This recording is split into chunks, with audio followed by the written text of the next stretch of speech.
Hello प्यारे बच्चों, नवांकुर विद्यापीठ की डिजिलेशंस में आप सभी का स्वागत है। कक्षा 6 विषय हिंदी पाठ 4 अपना हिंदुस्तान कहाँ है।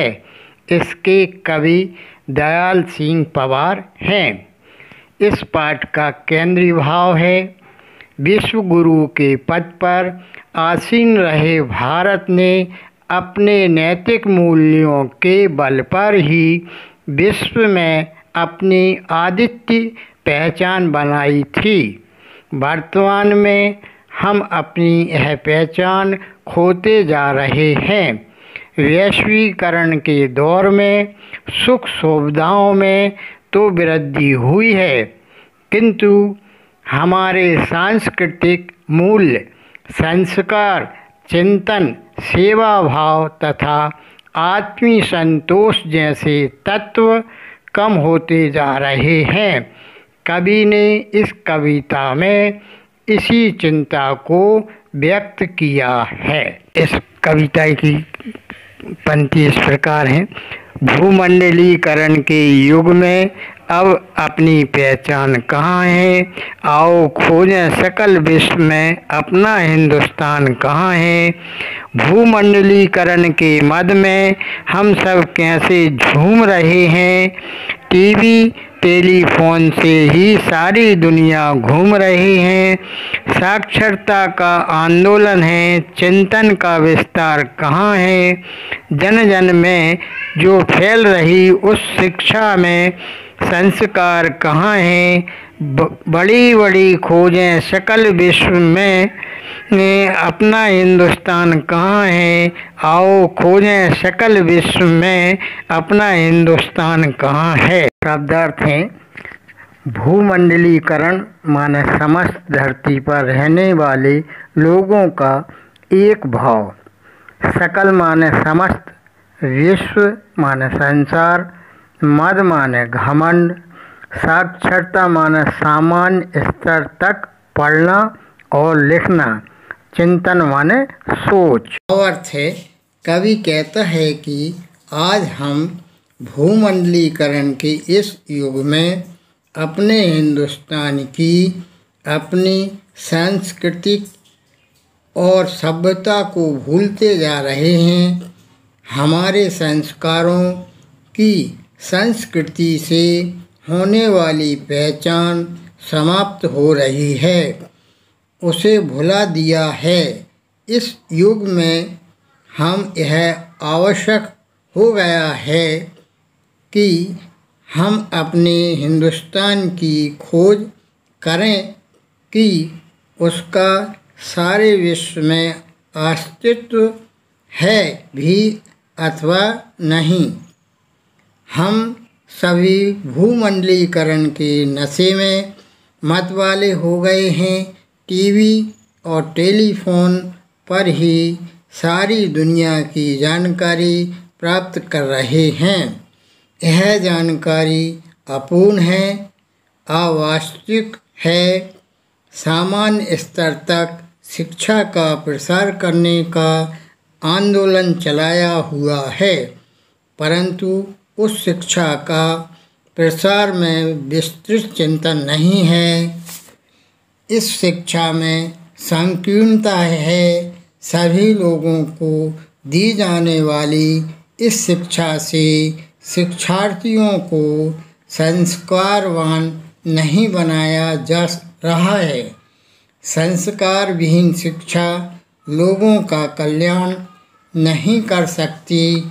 सारे विश्व में बड़ी बड़ी खोजें की जा रही हैं, लेकिन लगता है अपना हिंदुस्तान तो कहीं खो गया है।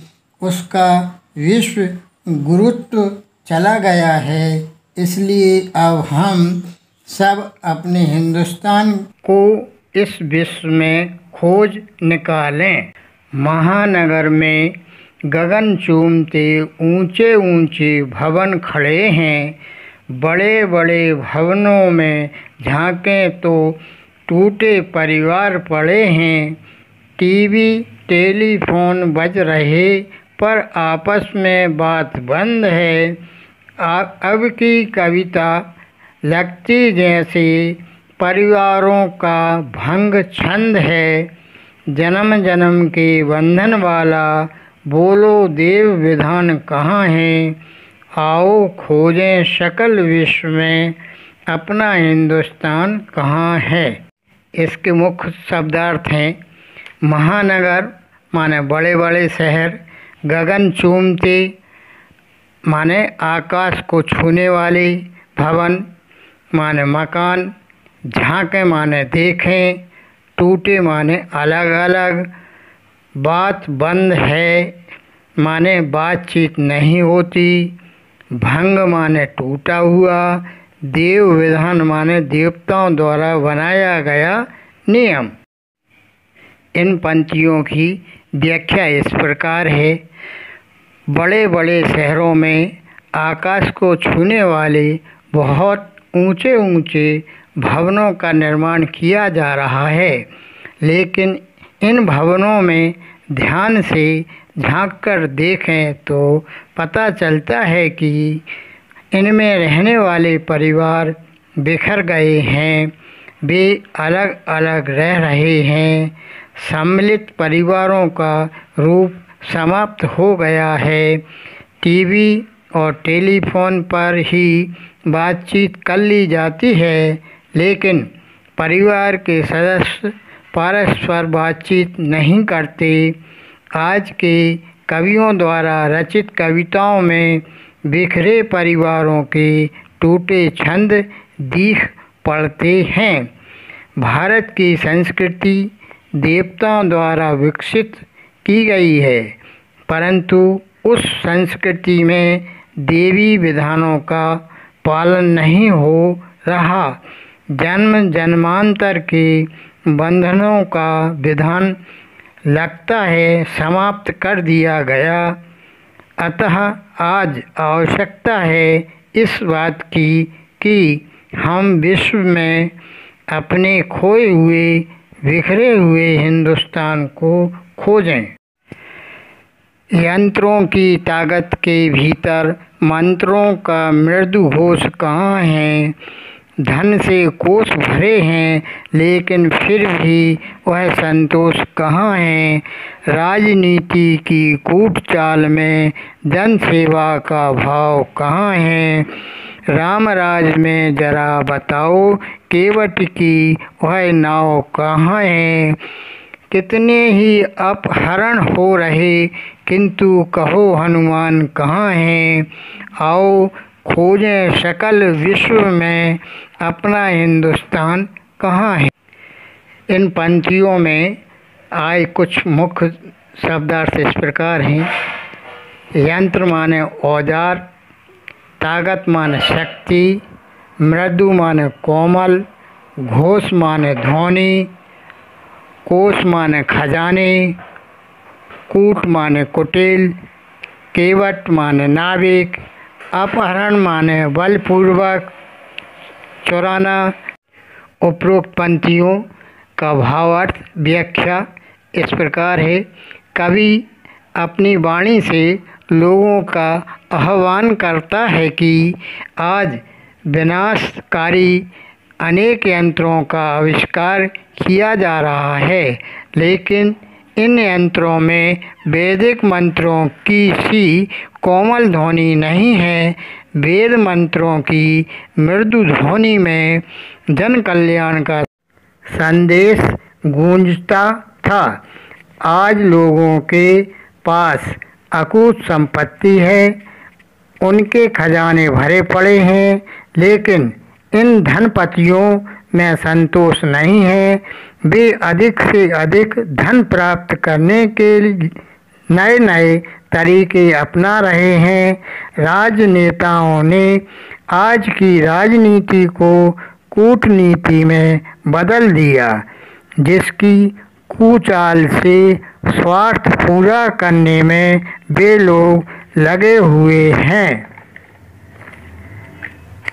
इन राजनेताओं में जन सेवा का भाव नहीं है। आज़ादी के बाद राम राज की स्थापना का सपना टूट चुका है।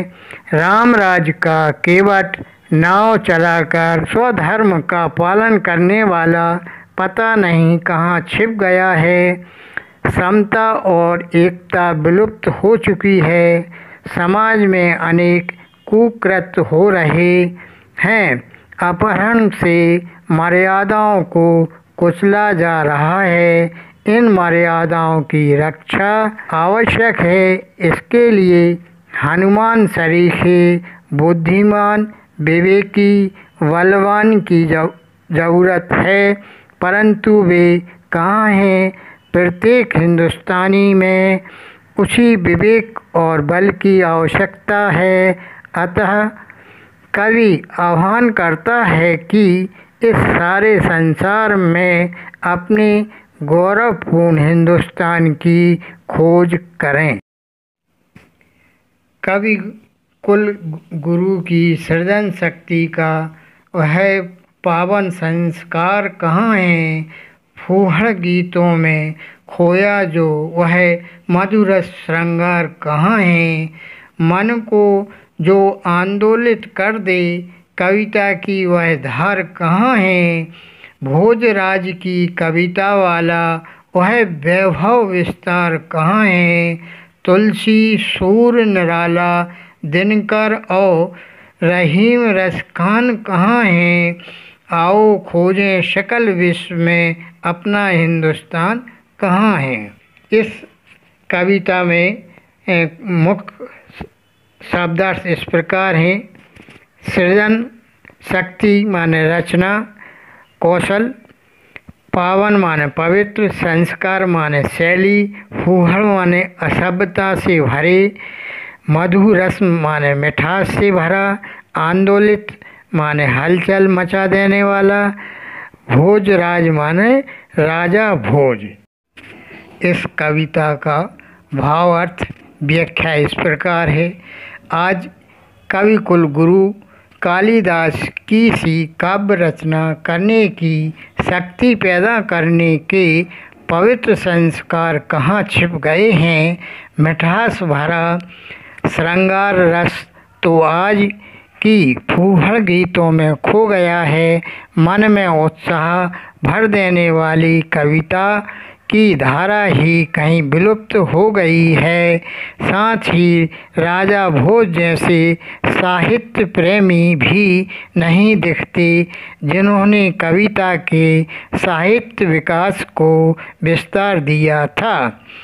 आज तुलसीदास, सूरदास, सूर्यकांत त्रिपाठी, निराला और रामधारी सिंह दिनकर जैसे महान कवि भी जन्म नहीं ले रहे जिन्होंने जन जन में परस्पर आदर्श, प्रेम, क्षमता, महानता और राष्ट्रीय एकता के भाव लोगों में भरने के लिए काव्य रचना की।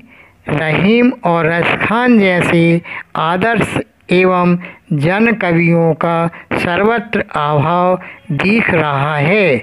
आज वास्तव में ऐसे अपने हिंदुस्तान की विश्व भर में खोज करनी है कि वे अब कहाँ हैं। धन्यवाद।